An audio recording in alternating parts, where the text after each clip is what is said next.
Welcome back to a brand new episode of the Pursuit of Progress podcast. And guys, I'm super excited. Today, I've got a friend that I haven't actually had a chance to catch up with properly in quite some time.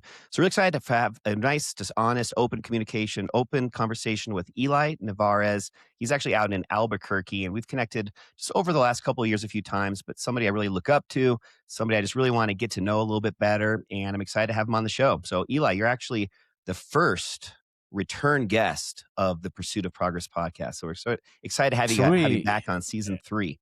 Welcome to the show. No, man, such an honor. Thanks for having me back. And I really appreciate hanging out with you. And the last time you see me, I had some hair. Now, obviously, I don't, right? We've got a different look going on, right? You do. Life is life and it hit us a little hard in our early 30s, but it's cool, right? They say that when you go bald, that you get magical powers. I don't know. I'm still waiting for that, I guess. But yeah, man, I'm excited to be here. I'm excited to chat with you, catch up and see how you're doing, talk chop a little bit and see what we can do to help some people out there. Cause I know you got a big platform, people always listening, sharing all the reels and all that stuff. And I think it's actually pretty cool what you're doing. So I'm actually honored. Thanks for having me again. And yeah, let's see what's up. Yeah, man, I'm excited just to, obviously our audience isn't all realtors. It's people from all walks of life. And I think something that everybody has in common, though, is just this pursuit of being better, getting better, finding ways that they can apply that to their busy, hectic lives. And you're somebody that I've always admired for having a lot of balls up in the air and being able to still be high functioning, high producing. Just seems like you're a very successful guy, yet you have a lot on your plate. So just kind of give us a little bit just a background of you. I know you're a family man. You've got, in addition to being a realtor, you also have another full-time job. Just give a little bit of a background. So for those who don't know, yes, I am a full-time person here at the police department. I work in the warehouse and I help them run it. And I also do real estate full-time as well. As you can say, I don't really ever know anybody that's part-time in real estate that is even successful at it. Because it's a full-time gig, right? It's like you're always on the clock. And aside from that, right, family man, kiddos, club sports, homeschooling, doctor's appointments and all this stuff, right? So we try to figure out and balance life as much as we can. And my biggest thing to that, right, that I always tell people is there's no such thing as balance. It just all kind of intertwines and intermingles with one another. And you just really try to find those key moments to where you can take advantage of really being present and really, it for me is as easy as it sounds, it's just putting my phone down, right? Putting my phone down, detaching from everybody else. And I really see it in a way to where the world gets me from the time that I wake up at 7:00. Well, obviously I wake up way earlier than that, but I really set it to 7:00 to 7:00. 7:00 in the morning to 7:00 at night. That's when the world gets an opportunity to get me. Anything else, even the little gaps in between, that's left over for my family. And it's sad, but it's, the reality of the world that we live in. We got to do things in the pursuit of progress, right? We got to do all these things to progress and become better, to provide a better life and a better opportunity for our own, right? Whether it's friends and family, our kids and our wives, husbands, daughters, whatever, right? We gotta find this I don't even know what to say or how to explain it, but we got to find these roles to where we can actually, you know what? I do have something. I recently ran into this Navy SEAL. His name is DJ Shipley. He really talks about dials, not switches. And I really have learned to really when to use those dials, right? We have all these different dials in our life. And for me, just being able to dial back when I need to be a dad versus a realtor or a business person or whatever the case is has helped me out like tremendously. And I'm not perfect at it by any means. I'm still working at it, but just being able to just be present where my feet are at, like right now with this podcast, like I'm fully committed to this right now. Nothing else in the world matters. Like the world can be burning around us, but I'm here. Right. And I'm going to give my full attention. I'm going to give it to you, Adam, and your audience to make sure that I can really give everything that I am on this podcast and vice versa. Right. When I'm at home, if I don't answer you, I'm sorry. Like I'll get back to you. Right. You might text me at 9:00 and you might get a text back at 7 o'clock in the morning. Like, that's not my fault that you're not awake yet, but that's all due respect. That's when my operating hours are, Yeah, I think right? with real estate specifically, that's so challenging. And I know there's other careers that have, similar, we always are working type mentality, but having that ability to kind of turn things off and realize that if you don't respond to somebody for an hour, it's not the end of the world. It's not going to lose you the deal. You're going to be okay. And understanding that to then be present when you are in those moments, whether it be family or work, whatever it is, Yeah. that's great. And it's really giving yourself the permission to do that, right? Because there's a lot of times where, especially when you're starting out, to where, yes, there is a time and place to where it's like, man, I really need to pursue this right now. And sometimes the family takes a back seat, right? My family did that for the longest time. And what I remind people that are first getting into the business, I always ask them, like, dude, like, there's going to be nights where if you do have a family, they're going to get put in the back burner. You're going to be late for dinner. You're not always going to be there for birthday parties. Like, it gets better if you stick through it and you figure out like your lane and what you're good at and what you can do, with whatever skills you have to be able to serve these people. Then that's when things get easier, but it's going to take some time. Just know that. Can we cuss on your podcast? Okay. I call it eating shit sandwiches, right? You're going to eat a lot of shit sandwiches until you get to the point where you can actually have a nice dinner to where you can enjoy it, have a steak dinner, and really enjoy the fruits of your labor. But it's going to take some time. So just be patient. I like that. I like that. I'd like to just maybe dive in a little bit too on just having somebody on the podcast today that lives in a different geographical location than Colorado, where both my co-host Ben and I are from, and where we, typically are talking to other people within Denver here. You're in Albuquerque, and a couple things I wanted to talk about with that. First off, I think you're a native of New Yep. Mexico, right? You're born and Hmm. raised there, but Yep. I know you also, I think, spent some time in New York City. Yep. Yep. So I just like spent about six understanding months. 6 months. So at least you had enough Yeah. of a time to get a feel for it. Just like understanding, right now in Colorado, Denver's becoming just so much more of a big city where it's just the pace, everything is faster than it used to be here. And there's definitely a lot of value to living in a smaller town or at least an area that doesn't have quite as much just, craziness going on. With Albuquerque, I feel like that might be an area like that. Do you feel like there is a lot of value to that, especially as we get into this world that we live in today where there's just so many distractions and just things going on being in an area like Albuquerque? Do you have maybe just a couple things that you really love about being in that small town? Yeah. Really great question. And yes, to your point, right? We're a growing city and there's a lot of things that are fast paced here and a lot of things that are changing, right? Just because of the way of the world. But Albuquerque is one of those places to where things rarely change. And when they do, they take time. So with this whole new world, everybody's moving fast paced. We're starting to find, especially through our relocation business, that a lot of people are leaving those fast paced things. They're tired of feeling like they're constantly on this hamster wheel and they don't have no normalcy of life, right? They don't have weekends to where they can get away, go on a hike, go on a walk with their dog, enjoy family time or whatever the case is, because they always have to look forward to that next thing to progress or to make more money or whatever the case is, right? That big city mentality for me, because I've experienced it, and, maybe it's just not for me, maybe it is for some people, and, in some case in point, it is necessary to get a taste of that, but in all reality, human beings just aren't built for that. Human beings are not built to constantly be on this wheel, to constantly hustle and grind and this and that. It's more of a lie. It's more of a facade. When Instagram came into place and all these gurus said, like, oh, you got to hustle your face off. Okay, cool. But at the same time, like living where I live, we only have about 500,000 people that live here in the metro area. And that's like a quarter of a fraction of the people that live in Denver, right? I could assume that a few million people live in Denver. So when it comes to like business and success, it's a little harder because you don't have the volume to produce, millions and millions of dollars, right? And the people that are doing that type of business have been in the business for 20, 30 years. So when you get a guy that is first generation like me, and I really had to build my own connections and go out there. I don't have like these long-term family relationships kind of thing.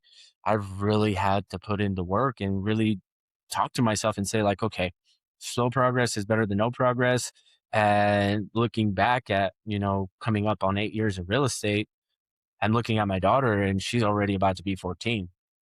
Wow. And that alone hit me like a ton of bricks. And I'm like, shoot, where did even the past 10 years go where I was trying to figure all this out? Like I have to slow down. So, right, it's part of business, it's part of the cycle to where you start to learn like, okay, now how do we run a business? Where do we start delegating things and stuff like that? But to answer your question as far as like the pace and what I like about Albuquerque, it's just that. Like it's normal here. There's there's no yes, there's some kind of flashiness towards it, but it's weird in a way to where it's like we're flashy in the way of like how well we live, how well we treat our neighbors, our family, our community, the place we live in. Like nobody's really looking forward to moving to Albuquerque just cuz you really either find like some connection piece here, either towards the land or towards the people, towards the culture, towards the food that really wants to make you move here. And those types of people that are moving here even have more of an affinity and love for this place than some of the locals. And I see it to where a point like we kind of take this place for advantage. And I really seen that when I moved out to New York, seeing like when I walk outside and it's like full of trees, I see no mountains. And yes, I was 10 minutes away from the beach, but even at that, like I don't know, like being able to walk outside, I see the mountains, I have fresh air, the climate is pretty predictable. Like it's easy, like it's a no brainer. Like I don't have to worry about all these natural disasters and constantly being on this wheel. It's like I wake up, I go to work, I clock in, I clock out. Even in my real estate business, it's like people get it. Like, hey, people text me all the time and say, hey, I understand that you're with your family. You don't have to text me back till tomorrow. I just wanted to get this off my mind. Text me back whenever you get a chance. It's awesome. Yeah. So it's pretty cool. So with Albuquerque, just another quick little side note for anybody that's a big Breaking Bad fan. I know you and I were talking about this for a second before we started recording today. So since you are in real estate, we both are. And I saw a lot of stuff in the news recently about this the house that was on Breaking Bad, which is just kind of like the main one of the main scenes in most of the seasons. How that home was listed for sale, I think it was maybe like 6 months, 9 months ago for 4.4 million. And then I just got something in my feed maybe a week or two ago that's I actually didn't realize it had sold, but I had seen that hit a massive price reduction all the way down to 440,000. So literally dropped 90% of its price tag. And then you shared with me, well, I'll let you share that you actually had heard that it had sold. Yeah. Yeah. So that house there, um, it gets a lot of attention from all the influencers and stuff like that. And they had to even put like security, big wrought iron gates so people wouldn't throw pizzas on the house or even disturb the lady. Like the poor lady, I think at some point she just got driven mad crazy because of all this. And she never expected this to happen, right?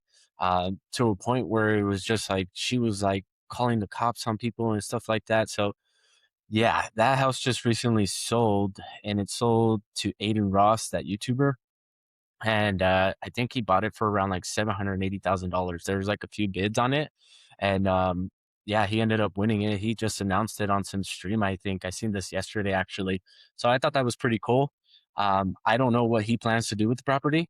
I've heard that maybe he's going to turn it into like some Breaking Bad type of museum thing. I don't know, but I don't know. For me as a local, I'm like that house makes no sense even at $400,000. Um, Exactly.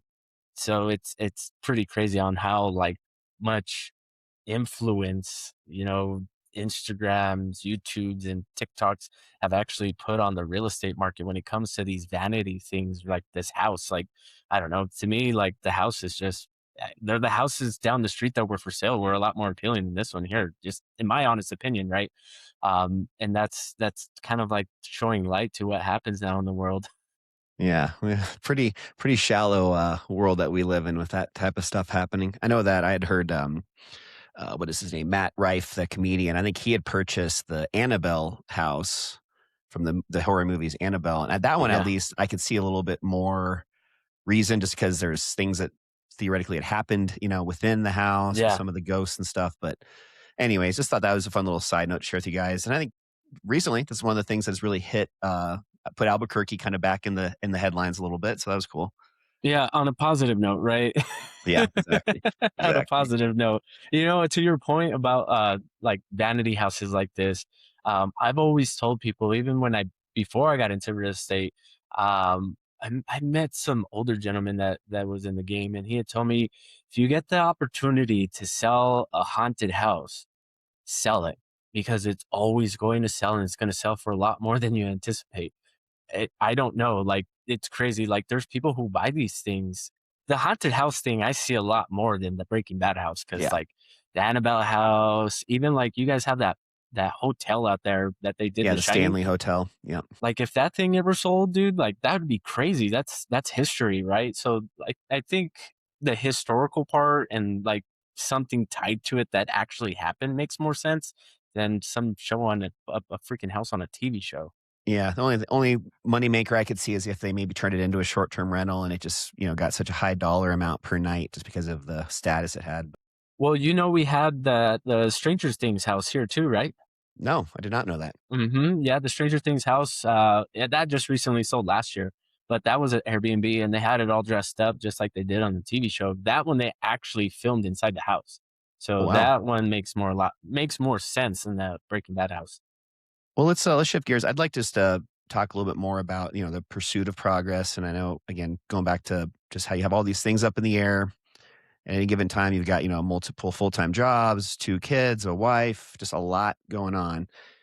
Do you have a way that maybe yourself, but maybe also the rest of your family really protects that quality time that you have? For example, after 7 PM when you were talking about 7 AM to 7 PM, those are kind of your hours that you're available for people. After that, it's kind of, wait till tomorrow. Do you have, like, some non-negotiables or any sort of, strategy behind how you guys really decide, with that remaining time you do have with your family, how to just protect that? Whether it be, just as an example, like being, instead of focusing on saying yes to everything, understanding how you can start to say no to things, and that frees up your time, or really Yeah. being good about, like, blocking off time within your calendar, or do you have any, like, maybe a little tip or a trick strategy that might be beneficial for the audience to hear? That's an awesome question, and yeah, I really, really rely on my calendar. When I started really teaching the family or my wife to really put stuff in there and tell her like, "Hey, if it's not in there, it does not exist," then that's when we were able to figure out like, "Hey, these are the times and dates that we have some time to where we can go on a morning date or on an actual date at night or whatever the case is." So yeah, like that's pretty much all we rely on is the calendar. We try not to overcomplicate it.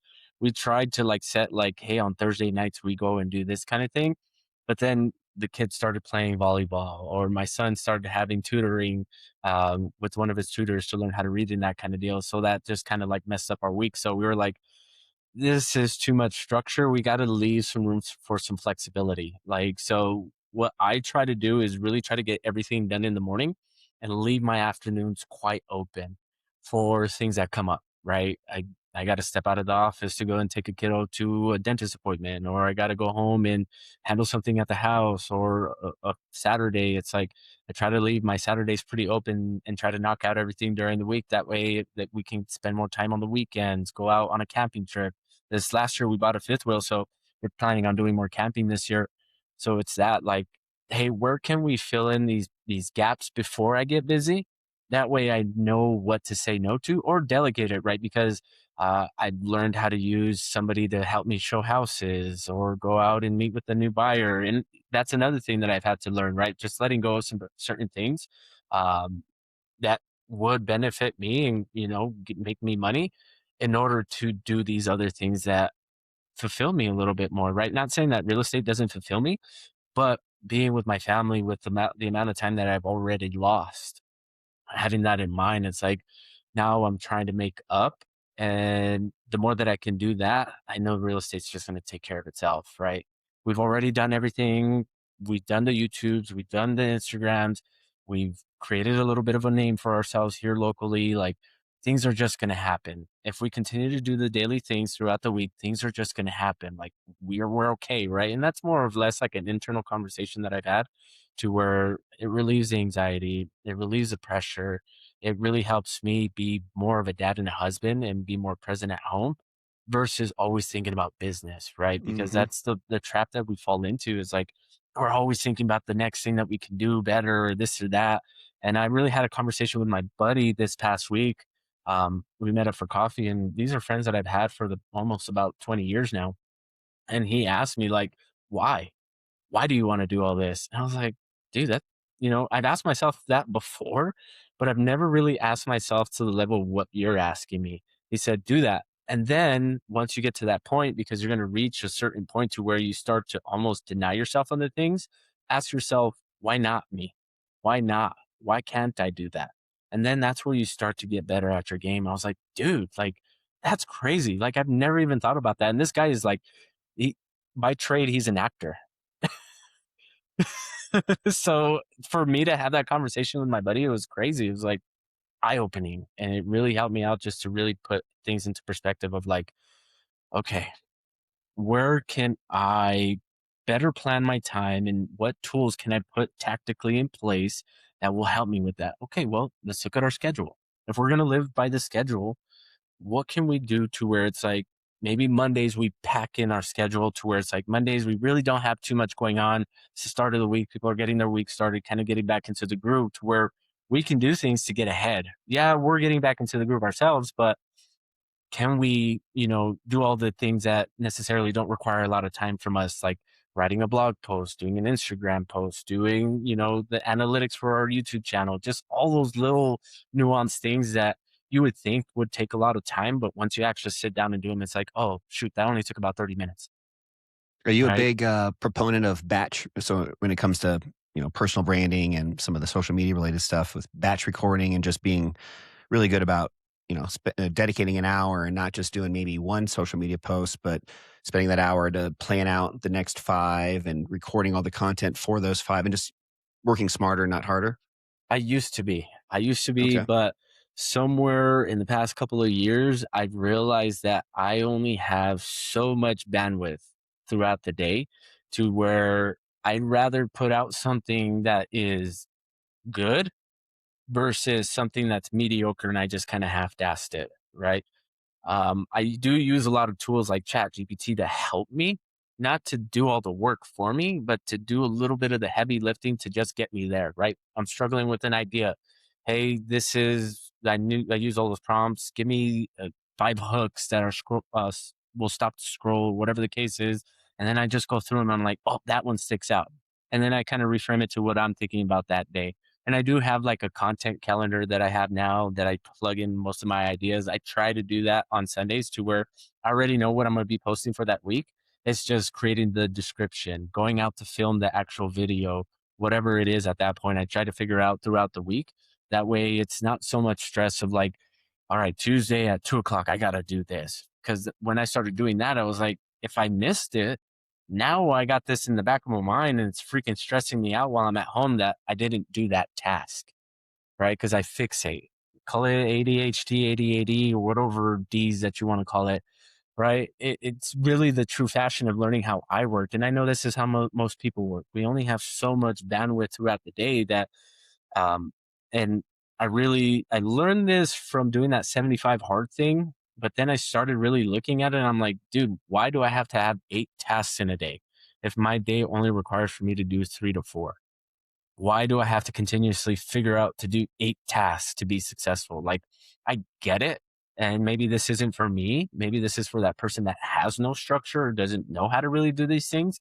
But for me, these are the certain things that I need to do each day with the time that I've allotted myself that will allow me to succeed, if that makes Yeah. sense. Yeah, for sure. The one thing I thought of when you were talking through that is I know with Andy Frisella, the creator of 75 Hard, I actually joined his he has like this new it's called the operator standard. It's like this premium, it's $50 a month, and they have like a specific different set of podcasts that are a lot more like deeper insights on like growing businesses and that kind of stuff. But he talks a lot about just like winning the day, and everybody has the same 24 hours. And just the ones that really find massive success are people that are just that consistency, but breaking it down to that 24-hour time period where every day, as long as you make these, small wins and get whatever you're trying to get done that day, and then you just focus on tomorrow and then the next day rather than, just something that's more of like a big goal that just gets talked about once a week. But, Yeah. um, You uh, know what I learned too is say you do have a big task list that like you're like,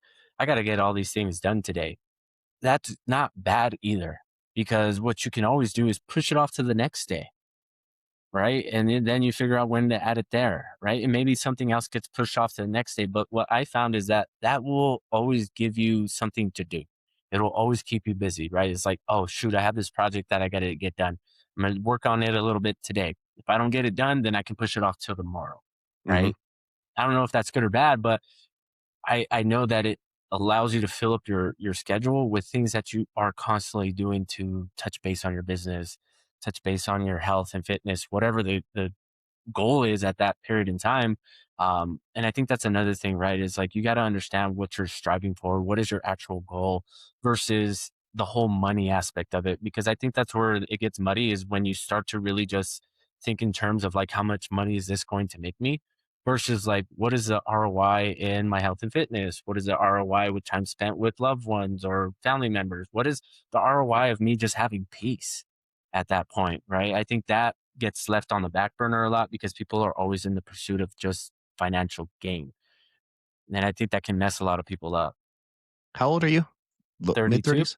32, yeah. You're Yeah. like a wise old soul. Like, I feel like I'm 10 years older than you, and I feel like we're at the same level in life. Like, because I was gonna ask you is because we have very different backgrounds as far as I don't have any kids. I've got a, live-in girlfriend, but no kids. But it just seems like you do a really good job of just kind of understanding, where what is most important in life. Maybe that's something that's just been over the last few years you've started to maybe get more clarity on. But I just think that's something that I've admired from you about you from Appreciate before when that. we've talked to just having the bigger picture in mind. And what I was going to say about that is me at 42, I'm almost 43, and I had that.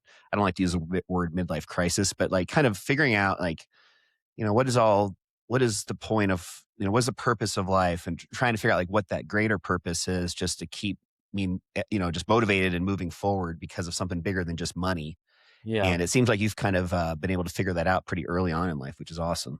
Yeah. And it wasn't easy, right? Because my background is that I didn't have all this teaching or people around me that were doing great things to be successful, right? They were people who weren't so good of people that were successful, right? So you're talking about people that, they had values and ideas that I took little bits and pieces from, but then I also see the backside of the negative stuff that would happen to them, and I was like, I really don't want that. So how can I get to whatever that looks like, that successful point, but the right way? Is it going to take us longer? For sure. Okay. But then I'm like, well, dummy, if you live to 74, 75, hopefully longer, you got some time. Like, let's enjoy it. If it's going to take you 10 years to get there, then we might as well enjoy what we're doing. Like, let's slow down and really try to master what we're doing. That way, when it's all said and done, when people point to you, they're like, yeah, that guy's good at this, or he's really badass at that, whatever that skill is. But for me, it's just like looking back at my upbringing and being like, I've had to grow up a little bit faster than most people around me.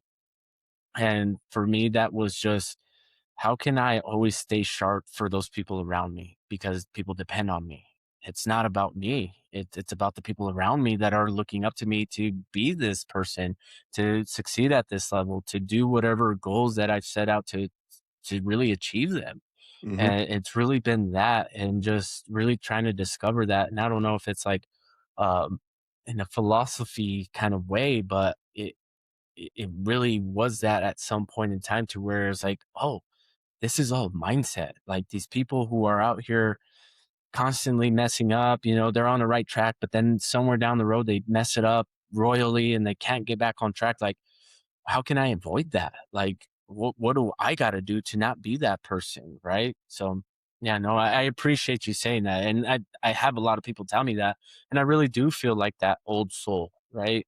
Even down to the music that I listen to, dude. Like nowadays, like I listen to a lot of like jazz and classical music and, right. Aside from the reggae and stuff like that, we Hell yeah. constantly share. Hell yeah. Hell yeah. But most of the time it's like that old music. And it's like, man, I find like, being able to play an instrument and being able to play it well and it sounds great, like, even with the technology that they had back then, which is nothing what we have today, is like, wow, that's amazing. That requires skill and talent, like, man, that's a lot of work and a lot of hours that this person had to put behind it. So, little something about me there. Yeah, that's cool. I think, one thing that I'm working on is understanding, like, the value of, like, so my co-host Ben and I, we work out together in the morning, so he's my accountability partner, and it's just crazy Nice. how you almost value somebody else's impression of you, or if somebody else is relying on you, I'm more likely to do whatever that is versus if it's just for myself, which is so Yeah. backwards in thinking. But I think when you do have a family and you have kids and a wife and those things, those are obviously something other than yourself that's motivating you to be better and work harder and build something for a purpose Yeah. bigger than yourself. I say all of that with just kind of this next question in mind. What would you say in your mind? How would you define success if it's not monetary, um, or some sort of like a milestone? Like, success isn't getting the top agent in Albuquerque, and it's also not making $1 million a year. Like, what would you then describe or define success as? This is going to sound corny. And because I've thought about this just recently, and for me, it's two words, it's freedom and peace. I like that. As simple as it sounds, whatever that looks like for, the listener, it's like freedom and peace. Freedom to do whatever you want when you want, and peace to say, like, this is me and this is who I am, like, take it or leave it. Hmm. Like, I'm not a bad person, for one, but I'm doing my best to be the best that I can be for everybody else around me. And that's peace, right? That's peaceful to know that, again, bringing up your podcast name, In the Pursuit of Progress, like, you're constantly trying to be better than you were yesterday. And that's not like a hamster wheel thing, right? That's just recognizing that, yes, we all have faults and it's okay, right? It's okay to be a faulty human being. We all are. We all have our deficiencies. But how can we change some of those things? It's that whole 1% better kind of thing. How can we change those throughout the day? How can we make somebody else smile? How can we make somebody else feel better? If we're feeling down, especially me, when I'm not feeling the greatest, I do something for somebody else because that makes me feel good. That Hmm. makes me feel better to see somebody else smile. And, positivity is contagious. So whenever you see that person smile, you're like, oh man, that feels good. Right. So it's just that, right? Finding the freedom and the peace and being able to say, like, I want to go on a weekend trip with my family and not have to worry about business or anybody hounding me that I got to meet a quota or I got to meet this, that, and the third. It's like, no, like, if I want to work, I work. If I don't, then that's on me, and being So, okay with that. so the freedom, it's not necessarily financial freedom. It's more almost time or just the ability to be able to put anything that's in front of you aside and not have it all Yeah. And crumble. being able to say no to things, right? Hmm. I recently started saying no to a lot of things. People approach me with different business ideas all the time. And I'm like, sorry, I can't. Like, no, like, I nothing against you, but I have a ton already on my plate, and if I add that to my plate, it's only gonna be, um I'm only gonna fail you because I'm so focused on what I'm doing, but, I don't want you to see me in that light as that type of person that says yes to it for just the sake of saying yes to an opportunity without really having an idea of where I'm at in my life. Like, that's a level of maturity that you gotta go through, I believe, to be able to say no to those kinds of things, right? Even if it's a great opportunity. Hey, yeah, it's a great opportunity. It's just not for me right now. I like that. So you're obviously really into just improving yourself, others around you. What are you using as motivation? Are you a big reader, or do you listen to podcasts, books, movies? Like, what to just kind of close out this episode, maybe a couple things Yeah, to share with our audience that maybe they don't know for about yet, sure. that maybe they would get some motivation from. Well, books for one. I was never a big reader growing up. And now more days I'm reading more books, right? Just and not those not like really self-improvement books, but books about like other people's lives that were successful, like other like presidents, war figures, just diving into their mentality to figure out how they were able to succeed, right? Versus the whole like this is what you got to do to be this or that and this and that, right? A good one that I actually read that is kind of like that, a self improvement book, is that one by Ryan Holiday. What is it? The Where he does all the, I know what you're talking about. Yeah, it's I had it here. I think I left it at home. Oh, actually, I do have it. Right, the obstacle is the way. Yeah, yeah, yeah, right? yeah, yeah.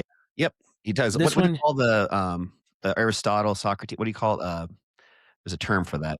the Stoicism. stoicism Yeah, or yeah, yeah. whatever. Yeah, yeah. And I never knew that was a thing, right? I just when I would hear these ideas, I'm like, oh man, that's how we're supposed to think. Like, yeah, life is tough, but how do we change our perspective to turn these tough situations into positive ones?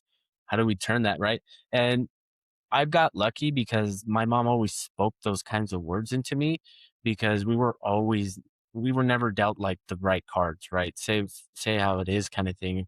One thing that I recollect, and I recollected this with my wife, and she's like, you got to understand that's kind of like trauma, is when we were growing up, I remember explicitly collecting cans and saving them and taking them to exchange them for money to pay for diapers for my sister. Yeah, so stories like that, it's like, yeah, we went through all these tough times, but I didn't know any better.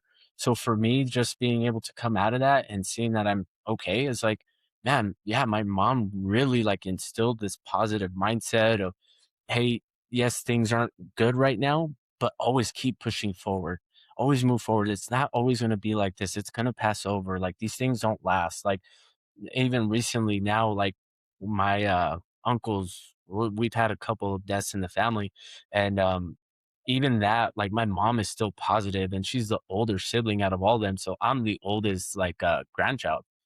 So when it comes down to my mom's side, it's like people are always coming to us looking for guidance and advice and help, and it's like maybe it's just a position where we played to where we had to be strong. We didn't have no real choice, but it's really served us, right? And of course, on the back end, it's been hard to really like express emotionally where we're at because we've never had the opportunity to.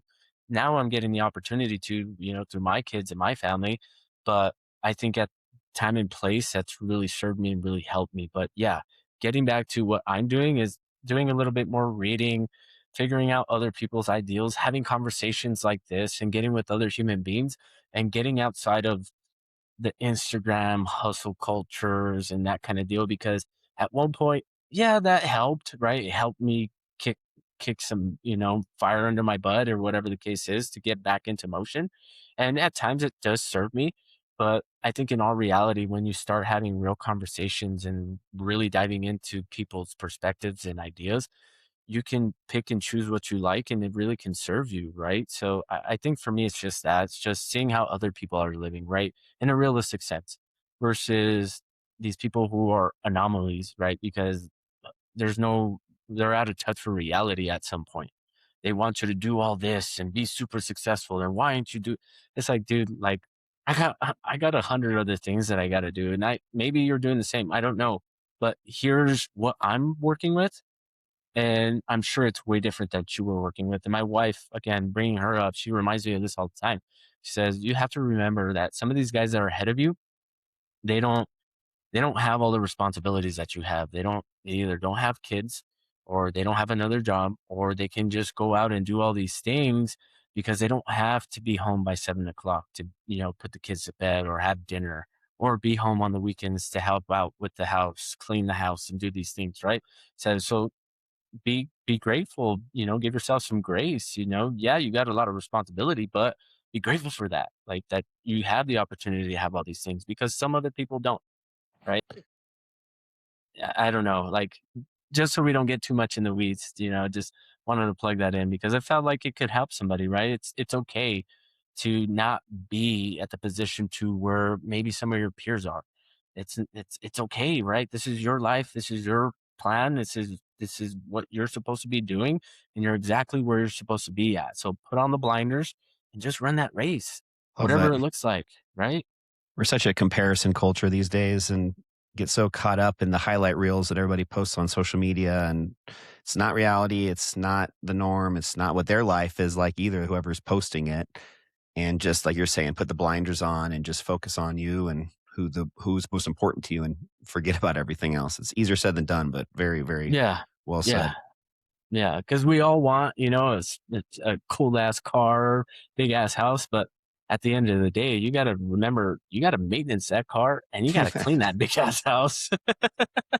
Very true. Very true. Well, I'd love to just share with our audience just how they can maybe get a hold of you in case maybe they're considering real estate in Albuquerque or they just want to For get in touch sure. with you. For sure. Yeah. So they can find me on Instagram or TikTok at Eli Nevarez underscore, or just call or text me, right? My phone number is 505-738-4543. Call or text me at any time. Love to Okay. And I'll chat. put, Love to help somebody out with that. If it's another person in business that just wants to connect, I'm open. I love to have these conversations because, again, I learn from you just as much as you learn from me. hmm and I'll put all your info in the show notes too, guys. So if anybody wants to get a hold of him, you guys can find his info there. Cool, Eli. Well, thanks, Sweet. buddy. Any closing out thoughts before we wrap it up? Man, the only thing that I got to say to your audience is that, and I told my wife this morning, if you're going through hell, keep on going. It gets better. I like that. You're going to get through it if you just keep going. That's it. It gets better. It does. And just, keep your head down, keep your faith, and just believe in yourself, even when nobody else does. Love that. I love that. Thanks, man. All right, guys. Well, hope you enjoyed this episode. Again, this is Eli Nevarez out in Albuquerque. Connect with him if you like. And I'm looking forward to sharing a brand new episode with you guys next Friday on the Pursuit of Progress podcast. We'll catch you guys then. Bye. Peace.